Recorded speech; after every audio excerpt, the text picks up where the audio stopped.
మిత్రులారా, దుర్యోధనుడు ఇప్పటి వరకు పాండవుల సైన్యం గురించి చెప్పాడు. ఇప్పుడు తన పక్షంలోని శక్తివంతమైన మహారథులను ప్రస్తావిస్తూ ద్రోణాచార్యుడికి ఆత్మవిశ్వాసం చూపించే ప్రయత్నం చేస్తున్నాడు. అయితే ఆ మాటల్లోనూ ఒక దాగిన భయం ఉంది. ఈ శ్లోకాన్ని సంజయుడు చెబుతున్నాడు, కానీ ఇందులో మాట్లాడేది దుర్యోధనుడు తన గురువు ద్రోణాచార్యుడితో. ఈ శ్లోకంలో దుర్యోధనుడు ద్రోణాచార్యుడితో చెప్తున్నాడు, పాండవుల పక్షంలో ఉన్న యోధులను చూశావు గురువు గారు. ఇప్పుడు మా పక్షంలో శక్తివంతమైన నాయకులను చెప్పబోతున్నాను, వినండి. ఇది వినడానికి గర్వంగా అనిపించిన దుర్యోధనుడు లోపల తనకు తాను ధైర్యం చెప్పుకుంటున్నాడు. పాండవుల బలం చూసి భయపడ్డ మనసును మా దగ్గర కూడా వీరులున్నారు అని నమ్మించే ప్రయత్నం చేస్తున్నాడు. దుర్యోధనుడు ఇక్కడ మా సైన్యంలో ఉన్న ప్రత్యేకులు అని చెబుతాడు. అంటే అతనికి సైన్యం ఉన్నప్పటికీ ఆ సైన్యంపై నమ్మకం లేదు.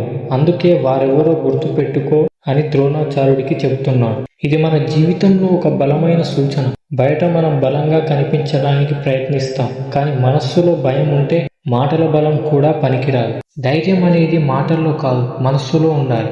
బలం చూపించడం బలం కావడం కాదు. దుర్యోధనుడు యుద్ధానికి ముందు మా పక్షం బలమైనది అని చెబుతున్నాడు, కానీ అతని పక్షం ధర్మం లేకపోవడం వల్ల అంతర్గత బలం లేని స్థితిలో ఉంది. మన జీవితంలో కూడా అలాగే ధర్మం, సత్యం, న్యాయం లేని బలం నిలకడగా ఉండదు. మన బలం సంఖ్యలో కాదు, నమ్మకంలో ఉంటుంది. ఈ శ్లోకం నుండి మనం నేర్చుకోవాల్సిన విషయం ఏమిటంటే, ధర్మపక్షాన ఉన్నవాడు ఒక్కరైనా సరే కృష్ణుడు అతని వెంట ఉంటే అతడే విజేత అవుతాడు. ఇతరుల బలం చెప్పడంలో సమయం వృధా చేయకుండా మన ధైర్యాన్ని గుర్తు చేసుకోవడం ప్రారంభించాలి. ఇదే భగవద్గీత మొదటి అధ్యాయం 7వ శ్లోకంలోని లోతైన అర్థం. దుర్యోధనుడు తన బలాన్ని చెప్పుకునే ప్రయత్నం చేసినా ధర్మం లేని పక్షం ఎప్పటికీ జయం పొందదు. తర్వాతి శ్లోకంలో దుర్యోధనుడు తన సైన్యంలో ఉన్న యోధులను ఒక్కొక్కరిని ప్రస్తావిస్తాడు. ఆ శ్లోకంలో దాగిన అహంకారం, వ్యూహం, భయం అన్ని అర్థాలను తెలుసుకుందాం. ధర్మం ఉన్న చోటే కృష్ణుడు ఉంటాడు. కృష్ణుడు ఉన్న చోటే విజయం ఉంటుంది. హరే కృష్ణ.